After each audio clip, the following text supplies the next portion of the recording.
Welcome to this Tech Talk, and this one's going to be a little bit interesting because what we're talking about is the ability to use ChromaChecker to create a G7 curve, correction curve, for a digital device that will bring it back to G7 grayscale conformance.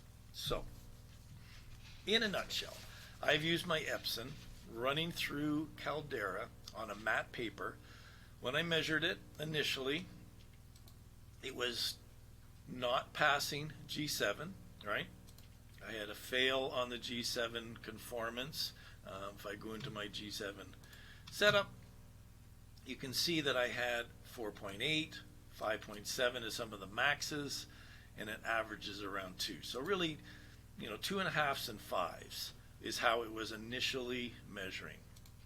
I then ran through and did the correction where I was able to get G7 conformance. This is now the second one that was measured. And you can see now my G7 conformance has gone down to a 0.8 and a 2.4. So I've substantially improved the gray balance through applying a G7 curve to my RIP.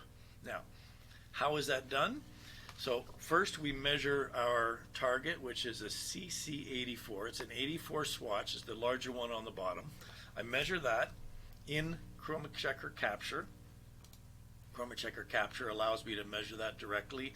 And from that, after the measurement, I'm generating a G7 curve. That is a CCATS file that gets exported out of this program automatically with a click of a button. I then load that as a correction curve into Caldera. The steps are pretty straightforward, and I'll explain that in a second video. After the correction curve is applied, my profile has been adjusted to pass G7 grayscale. So what does that mean? When I looked at these two images side by side, I know it's tough to see here. The guys on this side here, they didn't have as good a tonality. I know it's hard to see on here, but this one has a much more balanced grayscale, much more balanced tonality.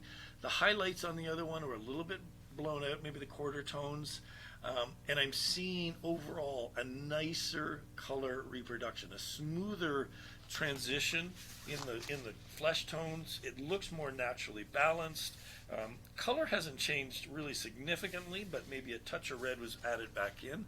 It looks correct. So if you were running in a sign printing environment where you need some form of color control and linearization on your RIP isn't really bringing it back, this is a great alternative. This is a very easy way to adjust a device's non-linear conformance, and has been tested on my device. We certainly would like to test this on more devices, so if you have a device that you think we could do this on, I think this is an interesting way to bring a device back into conformance. The difference in the gray balance was pretty dramatic in my eyes, and I think that we could utilize this from a tracking, trending, conformance correction area, if you will. So I think it takes a little bit more testing to see how it would compare to the built-in system. So my experience has been that EFI has a very poor recalibration process that you really need to reiterate the entire profile to bring it back. That requires reading 2 or 3 IT8s through the system, and it's very time consuming. This was very fast.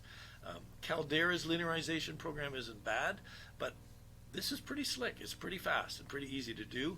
ColorGate also has a recalibration program, but it hasn't done what I had hoped it would to bring a device back quickly. Then there's Oris, of course, which you can hit the recalibrate button and it works amazing. I wouldn't consider this as a proofing RIP correction. This is more for large format production. So certainly worth more experiments and more testing, and let's chat about it a little bit more. Thanks, bye.